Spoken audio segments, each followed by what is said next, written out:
the past, phantoms of a world gone by, speak again the immortal tale, Rappaccinis' daughter.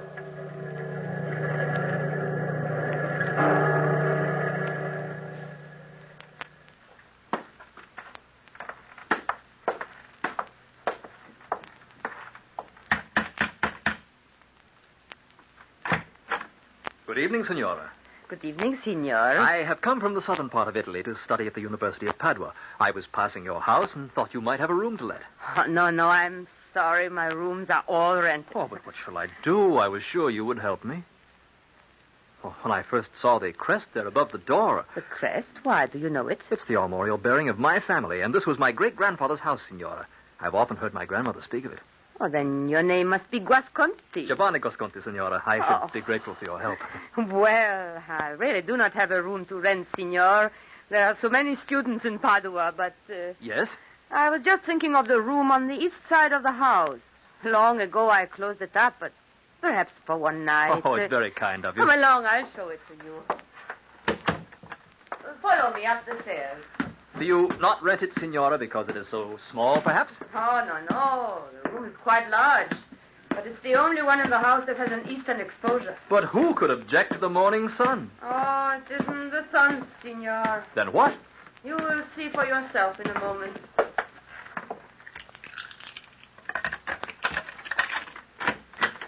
There. What?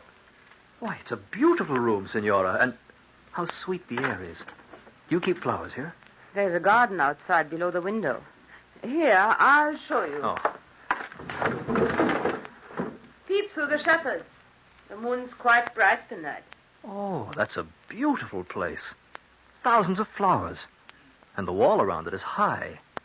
This is a strange thing, Signora. It is, indeed it is. No, not the garden. You know how sometimes you experience something that seems to have happened before? Little things you do or see. I have stood here before and looked out at such a garden. But before, a beautiful girl was on that path tending the flower. Look, there she is. Signor, come away. It is she, the doctor's daughter. Ah, how beautiful she is. Just as I remembered. It is not good to look upon her. Oh, look, she's seen us. And there's a man. A tall, gaunt-looking man standing in the shadows. It's he, the doctor. I'm afraid. There's something about both Dr. Rappaccini and his daughter I don't understand. Something evil. Oh, but Signora. The way he looked at you. Oh, I could not let you stay here. Oh, of course you will. There's nothing to fear. Oh, but the sweet smell of the flowers is so strong. It makes one grow faint. Who is he, this Dr. Rappaccini?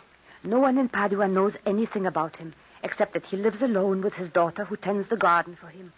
It is said that he distills the plants into medicines potent as a charm. Now, come. You will let me stay, Signora, if only for the night. Say you will. But, Signor... Would you send me away when I have no place to go? I should never have suggested this room. I promise you no harm will come of it. There, now, let me see you smile again, and say I may stay the night. But tomorrow you must find another place. Promise me that, too. I promise. Then I'll fetch your sheets. I'll be back in a moment. Signorina Rappaccini. Who is it that calls? Up here in the window. What is it, Signor? Your flowers sparkle like gems in the moonlight. It is the most beautiful garden I've ever seen. Thank you, Signor. Perhaps someday you'll honor me with a gift of one of the blossoms. My father prizes them highly. But perhaps he would consent to the gift of one someday. Good night to you, Signor. Good night, beautiful lady.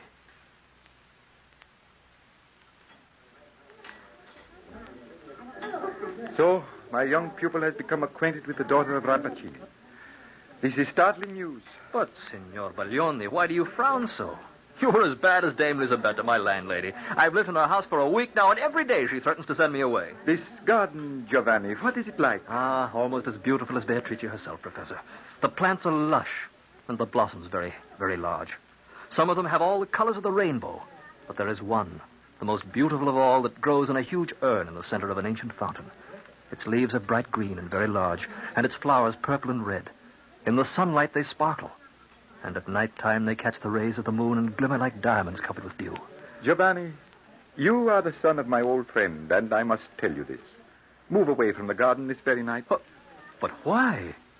Why is everybody so frightened of Dr. Rappacini? In Padua, Giovanni, there are certain grave objections to his professional character. What are they? It is said that he cares infinitely more for science than for mankind, that his patients are only subjects for new experiments. He would sacrifice human life for even a mustard seed of knowledge. Oh, there aren't many men capable of so spiritual a love of science. Heaven forbid. And they also say that he has instructed his daughter deeply in a science. So you see, she is as dangerous as he. Oh, it is only malicious gossip, believe me, senor. Almost every night I've spoken with Beatrice from my window, and she's as charmingly feminine as she is beautiful. Youth is as heedless as the arrow of love itself.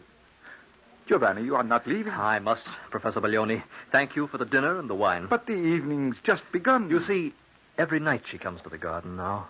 And I wouldn't miss seeing her, Professor. Not for all the flowers in the whole wide world. Goodbye. Thanks again. But I have not told you what... Students, they will never listen. And he jeopardizes his very life.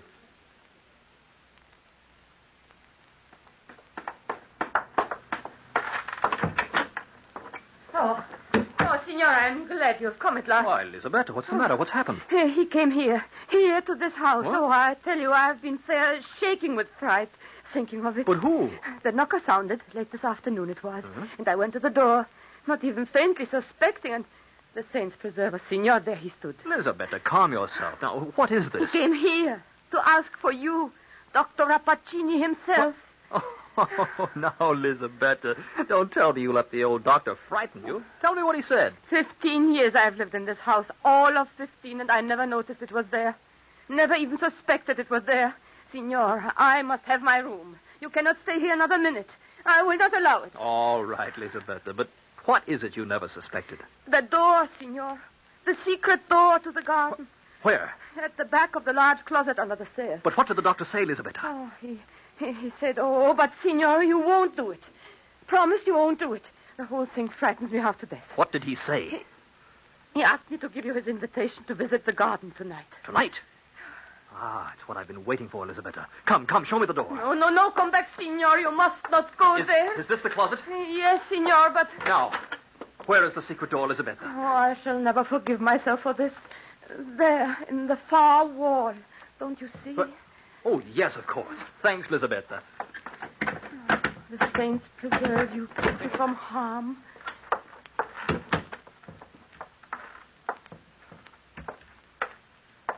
Good evening, Signor. You did come. My father said you would. I've been wanting to since that first night, when I spoke to you from the window there. Please, then, sit here on the marble bench. Indeed, your garden is magical in the light of the moon. How brightly the flowers shine. Do you tend them all? All that you see, except the most wonderful one of all. It grows yonder in the center of the fountain. I have admired it greatly. Is that one, then, your father's special prize? It is the most magical of all, Signor, and he watches over it himself. How sweet the air is. I can smell the fragrance of your flowers, in my room. Can you? They are such wonderful flowers, Signor. Their fragrance is as intoxicating as wine. I have breathed deeply of this wine, Signorina Beatrice, because it is yours. Knowing you were here has made me a happy man. And I have felt it, too. As if from that first night you spoke, I knew you from somewhere long ago. It was in a dream once. Did you know it would become real someday? No, I could not hope for it. I, too, once saw you high in the window there, looking down and saying what you said to me. Later, in a vision in my mind, you came to the garden, even as tonight. Beatrice, you must know I love you with all my heart. And I, since first we met in the stillness of my dreams. Giovanni, here, a flower from my garden, a token of my love. Beatrice. What? I am here, Father, with Signor Guasconti. Let me ask your hand, Beatrice. Tonight, let us be married soon. If you wish, Giovanni. Look, here he comes. Good evening, Senor. Good evening, sir. We have never met, but I believe we are acquainted. Often I have seen you here in the garden. Thank you for inviting me this evening. My daughter expressed an especial wish to see you, and I was not adverse to it. Then, Dr. Rappacini, perhaps it's best now to say that I am in love with Beatrice. With her consent and yours, we will be married. Married? What does my daughter say? I will gladly consent. Oh, but both of you, so young, and your acquaintanceship is brief. Senor, that flower, You hold it in your hand. I gave the blossom to him, Father. Does its fragrance not stun you, senor, and the feel of it burn your fingers? No, but why do you ask? Only because it is one of my most potent blossoms. I see you are more ready for the betrothal than I thought. You have my consent. Later I'll talk further to you both. Now, good night. But, senor, I must make one request. I am too happy to refuse you anything. You'll think it strange, perhaps. When you leave the garden, return the flower to my daughter. It is too precious a blossom to part with. Good night again.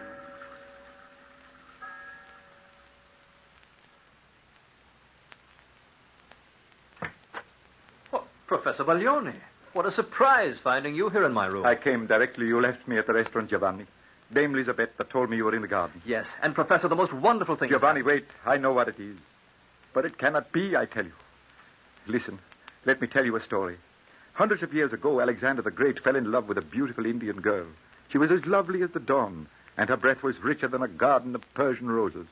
Before they were married, a sage physician luckily discovered a terrible secret in regard to her. And what was that? This lovely woman had been nourished with poisons from her birth, until her whole nature was so imbued with them that she herself had become the deadliest poison in existence. Poison was her element of life. With the rich perfume of her breath, she blasted the very air. Her love would have been poison. Her embrace, death. But why do you tell this to me now? It is my way of saying that this Beatrice Rappaccinis endangers your life. Professor, you can't believe... I do believe it. I know. Even now your room is filled with a strong, poisonous perfume. But that is the garden. I noticed it too at first, but one grows accustomed to it. Giovanni, my poor boy, don't you see? Dr. Rappaccini has selected you as the material for some new experiment, just as he has used his daughter. Even now your very breath is heavy with the fragrance of that terrible place. No, you're wrong. Look, I have brought with me a bouquet of yellow rosebuds. They are there on the table. Giovanni, pick them up. No, I won't touch Giovanni, do as I say. Take them in your hands. But all this is mad. What would a few rosebuds...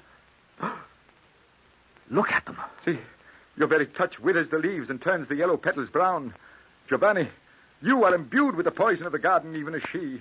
I beg of you, leave here this very night now. Go before it is too late. No, I can't. Oh, Professor, help me, I beg you. No, go back. Do not come near me. Stay back. Your very touch is poison. You must go away from all this quickly, Giovanni. I can't. I love her too much. I could not live without her. I could not live without her.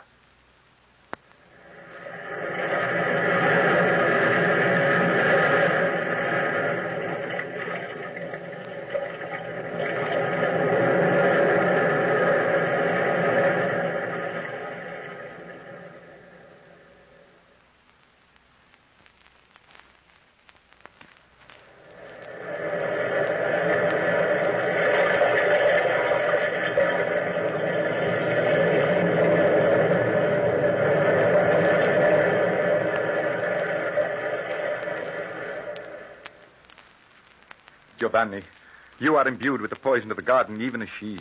I beg of you, leave her this very night. Now, go before it is too late. No, I can't. Oh, Professor, help me, I beg you. No, go back. Do not come near me. Stay back. Your very touch is poison. You must go away from all this. Quickly, Giovanni. I can't. I love her too much. I could not live without her. Then you shall surely die. Already the fumes of the flowers have impregnated you with that poison. And that devil Rappaccini is making ready even now to use you to carry on his atrocious experiment. You're lying. I don't believe you. Oh, my poor boy, what reason would I have for lying? I am trying to help you. She doesn't know, I'm sure of it. Doesn't know what? About the poison, that she's permeated with it. Of course she knows. Isn't Beatrice Rappaccini almost as renowned a scientist as her father? I tell you, Giovanni, you must not see her again. Ever. You must leave this place. My carriage is outside. We can drive to my villa by midnight. Come now, before it is too late. How could Beatrice have done this to me? Professor Baglioni, I couldn't go without knowing, without some word from her. You would see her again. Oh, my boy, no. But I must, don't you see? I've got to know. Listen, help me, Professor. There's a moth on the window curtain. Capture it in this glass tumbler and cover it with a napkin. But why? What can a moth... I want to prove what you've told me. I could never be content without knowing the truth. Here, take the tumbler. Don't let the moth escape. Well, I do not understand. Giovanni, this is mad. There it is. Cover the glass with a napkin. All right. There, it is done. Now, Where is your carriage? It is just outside on the street. Will you wait there for me? Yes, if you wish. But I still don't understand. And wait, Dame Lisabetta. Ask her to wait in the carriage with you. What are you planning to do? To find out the truth. Giovanni, you are going to the garden? Yes, Professor. I'm going to the garden.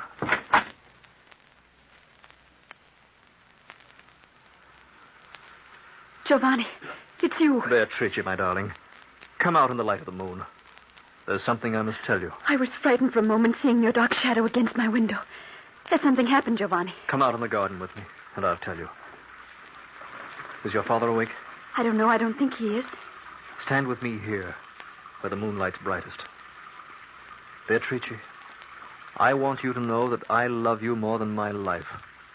I want you to believe me. I do, Giovanni. But what is that you carry in your hand? Only a tumbler. Inside is a moth. See how he flutters his wings inside the glass. Beatrice, hold out your hand. Why, Giovanni? I want you to take the moth in your fingers and watch it closely. Here, don't let it fly away. No, I shan't. Oh, how he struggles. Is he a very special moth of some rare species? Giovanni, look. What's the matter with him? I believe he's dead.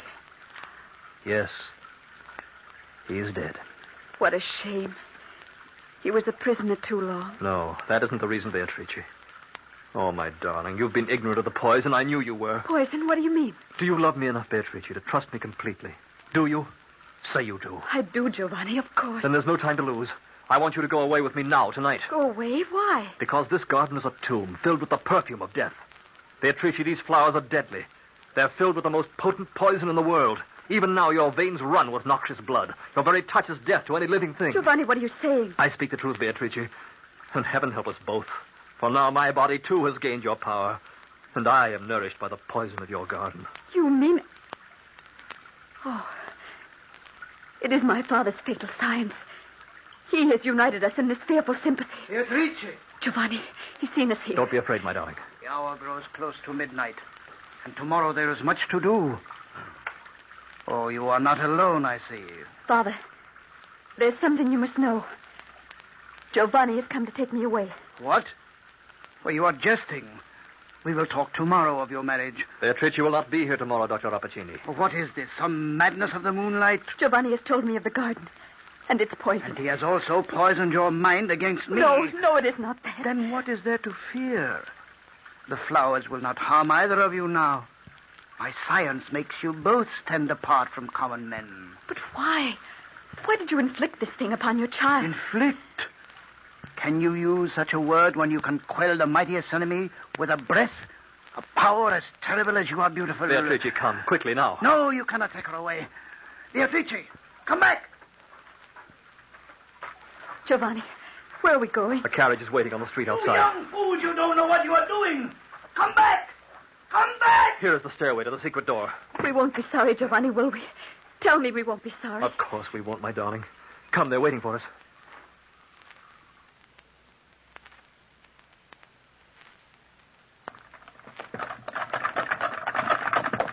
Giovanni, what madness to bring that girl with you like this. I would never have come without a professor. Dame Lisabetta, let me have your shawl for Beatrice. The air is cold. The poor child, what she must have suffered. Here it is. Don't touch her, Elisabetta.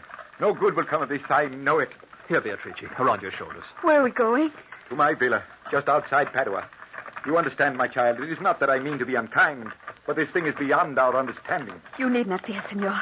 We will not come near you. How beautiful she is, and to think her own father... It will be different now. Wait and see. Before many days have passed, the poison will ebb away, and we'll be like anybody else, freed from that terrible place. The air is so different here. So stale. It's God's own air, Beatrice.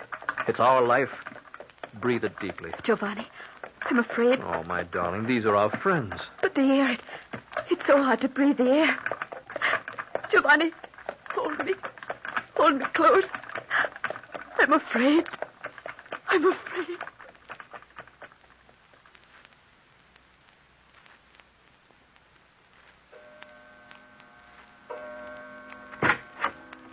Professor Baglioni, how is she? I don't know. Elisabetta is at her bedside. This frightens me, Giovanni. But it's been 5 hours since we arrived. I can't bear for her to suffer. Giovanni, look at me. Oh, how pale you are, how quick your breath is. I'm all right. You're not all right. Come, my friend, rest a little. No. I've got something to do for her. That's the air, the unpoisoned air. It suffocates her. There's nothing we can do. Nothing. There must be something. I'm going into her. Dame Elizabetta, how is she? Oh, Signor, she is not well. If I could only comfort her a little. Beatrice, forgive me for taking you away. I wanted to come, Giovanni. I want to be with you. Oh, my darling, if I had known. You too can feel it. I see the terror in your eyes. It's the garden, Giovanni. We miss the garden. I know we do. But I never want to go back. Never again. I'd rather die than go back to the garden. Signor, do you think... Oh, that's it. What, Elizabetta? The garden. It's her very life. There she can live. No, I won't go back. Don't you see? There in the garden is the drugged air that keeps her alive. I know it is. I know. I can feel the need of it, too. My lungs burn with the need of it. Then go back before it's too late. You will die here, don't you see? Both of you. Elisabetta's right, Beatrice. And there's something else. Why did I never think of it before? Come, I'll take you in my arms to the carriage. There's no help for it. We must go back to the garden.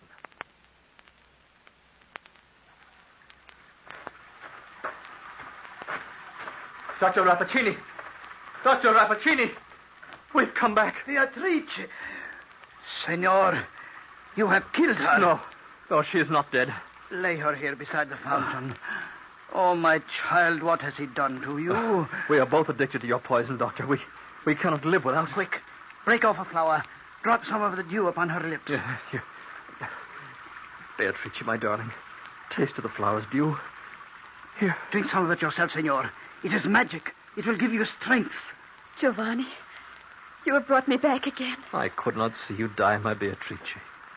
Here, taste of the dew again. Oh, look, she breathes easily. The color returns to her cheeks. The air is sweet in my lungs.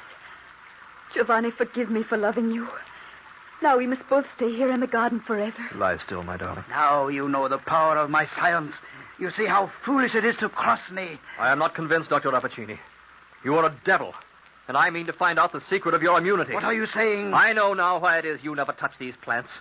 You do have a secret of immunity from the vile curse which the perfume of this garden inflicts upon those who breathe it too long. I will not listen to this. You would sacrifice your daughter to tend these poisonous things, because if you were to remain here too long, you would become infected too, just as we have. Senor, you will leave this garden. I will not leave before I know. And you will tell me, Dr. Rappacini, what your secret is. I will know the secret.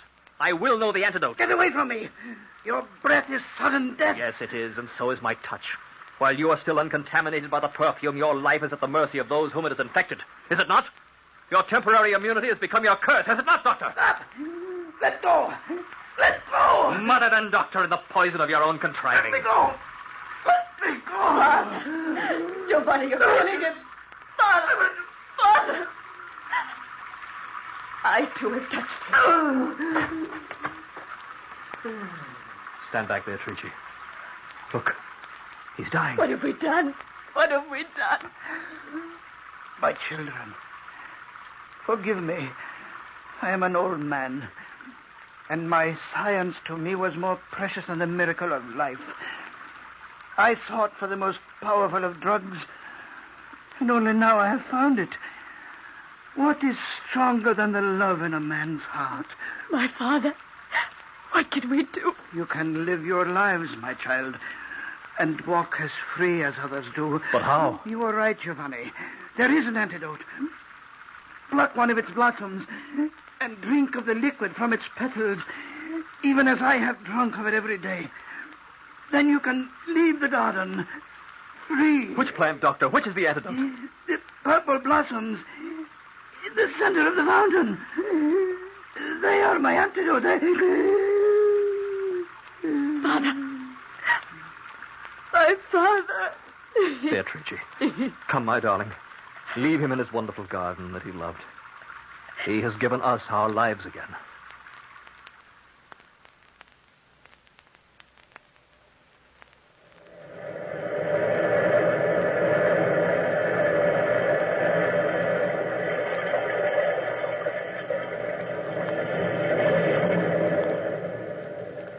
From the time-worn pages of the past, we have brought you the story, Rappaccini's Daughter. Bellkeeper, toll the bell.